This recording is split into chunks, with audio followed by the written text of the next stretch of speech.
નમસ્કાર દર્શક મિત્રો, આઈઆરસીપી કિંગનું હાર્દિક સ્વાગત છે। હું છું જાની મકવારા। તો કરતા પહેલા નજર કરીશું મુખ્ય સમાચાર પર। ઇસ્લામ ધર્મના મહાન હજરત મોહમ્મદ સાહેબના જન્મદિવસની ઉજવણી વચ્ચે ભરૂચના મુસ્લિમ વિસ્તારો લાઇટિંગથી ઝગમગી ઉઠ્યા। વાહન ચાલકો માટે રાહતના સમાચાર રૂપી ભરૂચથી અંકલેશ્વર સુધીનો એક્સપ્રેસ વે શરૂ કરાયો। વાહન ચાલકોમાં ખુશીના માહોલ। નવી વસાહત વિસ્તારમાં વિઘ્ન હર્તા યુવક મંડળ દ્વારા ઓપરેશન સિંદૂરની થીમ આકર્ષણનું કેન્દ્ર। તો ભરૂચની આશુતોષ 3 સોસાયટીમાં પણ ઓપરેશન સિંદૂરની થીમ લોકો નિહાળી રહ્યા છે। ભરૂચ એસઓજી પોલીસે ડ્રગ્સ ઇન ભરૂચ કેમ્પેન અંતર્ગત અંકલેશ્વરના ભડકોદરા ગામની અયોધ્યા નગર 1 સોસાયટીમાં 3 વ્હીલ ટેમ્પામાં મસાલાની આડમાં ભરેલા 4.43 લાખના ગાંજાના જથ્થા સહિત 4 ઈસમોને 7,75,000ના મુદ્દામાલ સાથે ઝડપી પાડ્યા છે। ભરૂચ એસઓજીનો સ્ટાફ અંકલેશ્વર વિસ્તારમાં પેટ્રોલિંગમાં હતો તે દરમિયાન બાતમી મળી હતી કે ભડકોદરા ગામની અયોધ્યા નગર 1 સોસાયટીમાં રહેતો સુનિલ છેદી મોડિયાએ મસાલાના આડમાં 3 વ્હીલ ટેમ્પોમાં ગાંજાનો જથ્થો ભરેલ છે। જેવી બાતમીના આધારે પોલીસે દરોડા પાડ્યા હતા। પોલીસે ઘટના સ્થળ ઉપરથી અજુફા વિમલ મુંડકા વટીના ભરેલા 190 નંગ પાઉચમાંથી 44.375 કિલોગ્રામ ગાંજાનો જથ્થો તેમજ વાહનની મળી અંદાજે 7.75 લાખથી વધુનો મુદ્દામાલ કબજે કર્યો હતો અને સુનિલ છેદીરામ કેતારે મોડિયા તથા દિલીપ કુમાર શ્રી ભીમી સેન ઉર્ફે ઉડ્ડી ઉધોરામ તિવારી તથા અસુમાનસિંહ રાઘવેન્દ્ર પ્રતાપસિંહ રાજપૂત તેમજ રાજેન્દ્ર કુમાર ધર્મેન્દ્રચંદ્ર લોહાને ઝડપી પાડવામાં આવ્યો છે। ભોલાવ ગામ ખાતે ભોલાવ યંગસ્ટર ગ્રુપ દ્વારા ભોલાવના રાજાધિરાજ ગણપતિ પંડાલમાં દેશના વડાપ્રધાન નરેન્દ્ર મોદીના 75મા જન્મદિવસની ઉજવણીના ભાગરૂપે રક્તદાન શિબિર અને મેડિકલ કેમ્પનું આયોજન કરવામાં આવ્યું હતું। આ ખાસ પ્રસંગે ગામ તથા આસપાસના વિસ્તારોમાંથી મોટી સંખ્યામાં યુવાનો, મહિલાઓ અને આગેવાનો જોડાયા હતા। રક્તદાન શિબિરમાં યુવાનો દ્વારા ઉત્સાહપૂર્વક રક્તદાન કરવામાં આવ્યું હતું। રક્તદાન કરવું એ માનવ સેવા માટેનું સર્વોત્તમ દાન ગણાય છે અને ભોલાવ ગામના યુવાનો દ્વારા દર્શાવાયેલી આ સેવા ભાવનાએ સૌનું મન જીતી લીધું હતું। આ શિબિર દ્વારા એકંદરે યુવાનો આગળ આવીને સમાજ પ્રત્યેની પોતાની જવાબદારી નિભાવી હતી। મેડિકલ કેમ્પમાં તબીબો દ્વારા ચકાસણી સાથે વિવિધ આરોગ્ય સંબંધિત માર્ગદર્શન આપવામાં આવ્યું હતું। આ પ્રસંગે ભરૂચના ધારાસભ્ય રમેશ મિસ્ત્રી, જિલ્લા પંચાયતના કારોબારી અધ્યક્ષ ધર્મેશ મિસ્ત્રી, સ્થાનિક આગેવાનો તથા ગામના પ્રતિષ્ઠિત મહાનુભાવો હાજર રહ્યા હતા। મહાનુભાવોએ ભોલાવ યંગસ્ટર ગ્રુપની આ સેવા પ્રવૃત્તિની હાર્દિકથી પ્રશંસા કરી હતી અને આવા કાર્યક્રમો ભવિષ્યમાં વધુને વધુ આયોજિત થાય તેવી શુભકામનાઓ પાઠવી હતી। ભરૂચ શહેરમાં લિંક રોડ ઉપર આવેલા આશુતોષ 3 સોસાયટી યુવક મંડળ દ્વારા ગણપતિ મહોત્સવ 2025નું આયોજન કરાયું છે। આ વર્ષે ખાસ ઓપરેશન સિંદૂર થીમ પર ગણેશ પંડાલ તૈયાર કરવામાં આવ્યો છે। ઓપરેશન સિંદૂરનો મુખ્ય ઉદ્દેશ હાલમાં પહેલગામમાં થયેલા આતંકી હુમલા પછી ભારતીય સેના દ્વારા લેવાયેલા વળતા પગલાંની ઝાંખી કરાવતું રજૂ કરવામાં આવ્યું છે। આ થીમ ભારતના વીર જવાનોને શૌર્ય ગાથા અને દેશભક્તિની ભાવનાઓને દર્શાવે છે। આ ડેકોરેશનનું અદ્ભુત અને વાસ્તવિક ચિત્રણ જોવા માટે મોટી સંખ્યામાં લોકો ઉમટી રહ્યા છે।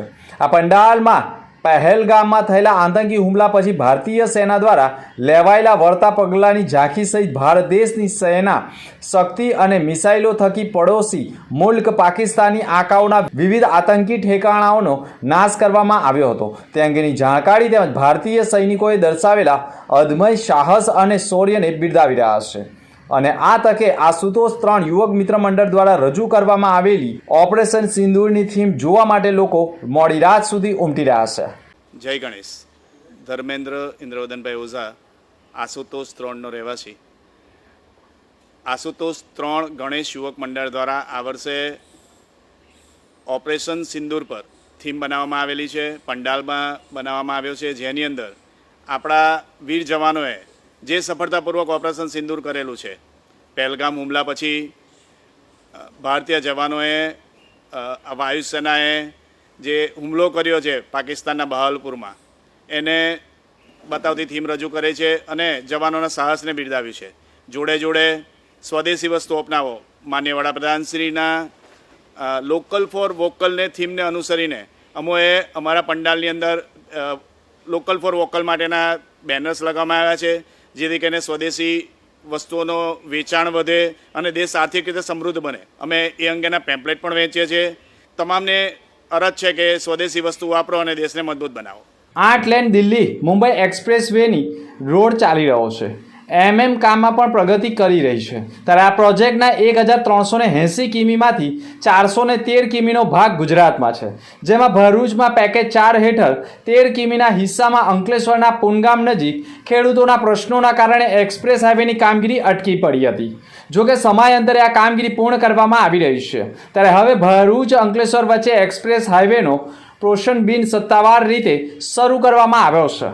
ભરૂચથી સુરત તરફ જતા વાહન ચાલકો એક્સપ્રેસ હાઈવેનો ઉપયોગ કરી અંકલેશ્વરના પૂનગામ સુધી આવી શકે છે. ત્યારબાદ પૂનગામ નજીક બનાવવામાં આવેલ ડાયવર્ઝનનો ઉપયોગ કરી અંકલેશ્વર હાંસોટ ઓલપાડને જોડતા સ્ટેટ હાઈવેનો ઉપયોગ કરી સુરત તરફ જાય છે. એ જ રીતે સુરતથી ભરૂચ તરફ જતા વાહનો પણ આ માર્ગનો ઉપયોગ કરી શકે છે. હવે અંકલેશ્વરથી સુરત સુધીનો એક્સપ્રેસ હાઈવે ડિસેમ્બર માસ સુધીમાં શરૂ થઈ જશે, જેની યુદ્ધના ધોરણે કામગીરી કરવામાં આવી રહી છે. જાડેશ્વર ચોકડીથી નર્મદા કોલેજ સુધી 1 લેનની કામગીરી બાકી રહી છે, જે કામગીરીમાં ગટર તોડી માર્ગને પહોળો કરવાની કામગીરી હાથ ધરવામાં આવી છે. અને ગટર તોડીને ત્યારબાદ અહીં માટી નાખવાના બદલે અનેક ઠેકાણેથી ઉઘરાણી લાવી અહીંથી રેતી ચાળવાનો કચરો જે નીકળે છે તેનું પુરાણ કરવામાં આવે છે. શું કેટલી ગુણવત્તાવાળો આ રોડ બનશે તેવા સવાલો ઊભા થયા છે. હાલ તો કોન્ટ્રાક્ટર અને સ્થાનિક લોકોની મદદથી રોડની આડમાં તવરા ગામમાં આવેલી ભેખડો તોડી પાડી લાખો રૂપિયાની માટી વગે કરવામાં આવી હોવાનો આક્ષેપ થયો છે. ગટર તોડેલી જગ્યાએ માટીના અભાવે છેલ્લા કેટલાય સમયથી કામગીરી બંધ હોય તેમ દેખાઈ રહ્યું છે. ત્યારે ગટર તોડીને ત્યાં માટી પૂરવાને બદલે રેતીમાંથી નીકળેલો કચરો નાખવામાં આવતા લોકોમાં પણ અનેક સવાલો ઊભા થઈ ગયા છે. ગણેશજીની પ્રતિમાની આસપાસ સજાવટમાં સૈનિકોના શૌર્ય અને પરાક્રમને જળહળતું રૂપ આપવામાં આવ્યું છે. મંડળના યુવાનોએ ઓપરેશન સિંદૂર દરમિયાન ભારતીય સૈનિકોએ બતાવેલા સાહસ, શિસ્ત અને દેશપ્રેમને પ્રતિકાત્મક રીતે રજૂ કર્યો છે. થીમમાં સૈનિકો દ્વારા કરાયેલા શૌર્યપૂર્ણ કાર્યોને યાદ અપાવતી દ્રશ્યાવલી તૈયાર કરવામાં આવી છે, જેને જોવા માટે મોટી સંખ્યામાં લોકો ઉમટી રહ્યા છે. સૈનિકો દેશ માટે સીમા પર કેવી રીતે દિવસ રાત તનતોડ મહેનત કરીને દેશની સુરક્ષા કરે છે અને પોતાના પ્રાણોની પરવા કર્યા વગર દેશને બચાવે છે, તે સંદેશના આ થીમ દ્વારા સ્પષ્ટ રીતે પ્રગટ થાય છે. મંડળના સભ્યોએ કહ્યું હતું કે આજના યુવાનોમાં દેશભક્તિનો જ્યોત પ્રગટાવવાનો હેતુ રાખીને આ થીમ પસંદ કરવામાં આવી છે. વિઘ્નહર્તા યુવક મંડળ દ્વારા કરવામાં આવેલા આ પ્રયાસની દરેક પ્રશાસન કરી રહી છે અને ભક્તો ગણેશજીના દર્શન સાથે દેશપ્રેમ અને સૈનિકોના બલિદાન પ્રત્યે આદર વ્યક્ત કરી રહ્યા છે. ગણેશ ઉત્સવના પવિત્ર અવસરે આવી દેશભક્તિની થીમ લોકોમાં અનોખો આકર્ષણનું કેન્દ્ર બન્યું છે. ભરૂચના નવી વસાહતમાં ઓપરેશન સિંદૂર થીમ લોકોમાં આકર્ષણનું કેન્દ્ર બની રહી છે. હજરત મોહમ્મદ સાહેબના 1500માં જન્મદિવસની ઉજવણીને લઈ ભરૂચ શહેરમાં ગોશવાડ યંગ કમિટી દ્વારા વિવિધ વિસ્તારોમાં ધાર્મિક આસ્થા સાથે ઉજવણી કરવામાં આવી રહી છે. ભરૂચ શહેરમાં ગોશવાડ જેવા મુસ્લિમ બહુમતી ધરાવતા વિસ્તારોમાં આકર્ષણ શણગાર કરવામાં આવ્યો છે, જે લોકોમાં આકર્ષણનું કેન્દ્ર બની રહ્યું છે. ભારત દેશમાં તહેવારોની ઉજવણી હર્ષ ઉલ્લાસથી અને ખુશીઓ સાથે કરવામાં આવી રહી છે અને અહીંયા દરેક તહેવારોની ઉજવણી ધામધૂમપૂર્વક કરાતી હોય છે. આજે સમગ્ર દેશમાં ઈદે મિલાદુન નબીની ઉજવણી કરવામાં આવી રહી છે. ઇસ્લામ ધર્મમાં અલ્લાહના આખરી પૈગંબર હઝરત મોહમ્મદ સાહેબના જન્મદિવસને ઈદે મિલાદુ નબી તરીકે ઉજવવામાં આવે છે. ઈદે મિલાદુ નબી ઇસ્લામી કેલેન્ડર પ્રમાણે 3જા મહિનાની 12મી રબીઉલ અવ્વલના રોજ ઉજવવામાં આવે છે. આ વર્ષે 5મી સપ્ટેમ્બરના રોજ ઈદે મિલાદુ નબી ઉજવવામાં આવશે. 5મી સપ્ટેમ્બરના રોજ ઈદે મિલાદુ નબીની પર્વની ઉજવણી કરવામાં આવશે. ભરૂચ શહેરમાં લોકોમાં અનેરો ઉત્સાહ અને ઉમંગ જોવા મળી રહ્યો છે. આવનાર તહેવાર ઈદે મિલાદ તથા ગણેશ વિસર્જનને ધ્યાનમાં રાખીને હાંસોટ પોલીસ સ્ટેશન ખાતે શાંતિ સમિતિની બેઠકનું આયોજન કરાયું હતું. બેઠકમાં ડીવાયએસપી કુશલ ઓઝા અધ્યક્ષ સ્થાને ઉપસ્થિત રહ્યા હતા, જ્યારે હાંસોટ પોલીસ ઇન્સ્પેક્ટર MK પિયેજા સહિતના પોલીસ અધિકારીઓ હાજર રહ્યા હતા. આ પ્રસંગે તાલુકા વિવિધ સમાજના આગેવાનો, ધાર્મિક પ્રતિનિધિઓ અને સ્થાનિક લોકો મોટી સંખ્યામાં જોડાયા હતા. સૌએ શાંતિ, સૌહાર્દ અને ભાઈચારો જળવાઈ રહે તે માટે સંકલ્પ લીધા હતા. ડીવાયએસપી કુશલ ઓઝા તથા PI MK પિયેજા દ્વારા આવનારા તહેવારોને ધ્યાને લઈ કાયદો અને વ્યવસ્થા જળવાઈ રહે તે માટે માર્ગદર્શન આપ્યું હતું. અંતમાં મુખ્ય સમાચાર પર ફરી એક નજર. ઇસ્લામ ધર્મના મહાન હજરત મોહમ્મદ સાહેબના જન્મદિવસની ઉજવણી વચ્ચે ભરૂચના મુસ્લિમ વિસ્તારો લાઇટિંગથી ઝગમગી ઉઠ્યા. વાહન ચાલકો માટે રાહતના સમાચાર રૂપી ભરૂચથી અંકલેશ્વર સુધીનો એક્સપ્રેસ વે શરૂ કરાયો. વાહન ચાલકોમાં ખુશીના માહોલ.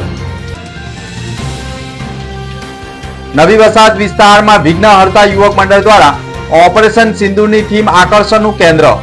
તો ભરૂચની આશુતોષ 3 સોસાયટીમાં પણ ઓપરેશન સિંદૂરની થીમ લોકો નિહાળી રહ્યા છે. તો હતા તે સમાચાર. આવતીકાલે ફરી મળીશું નવા સમાચાર સાથે. નમસ્કાર.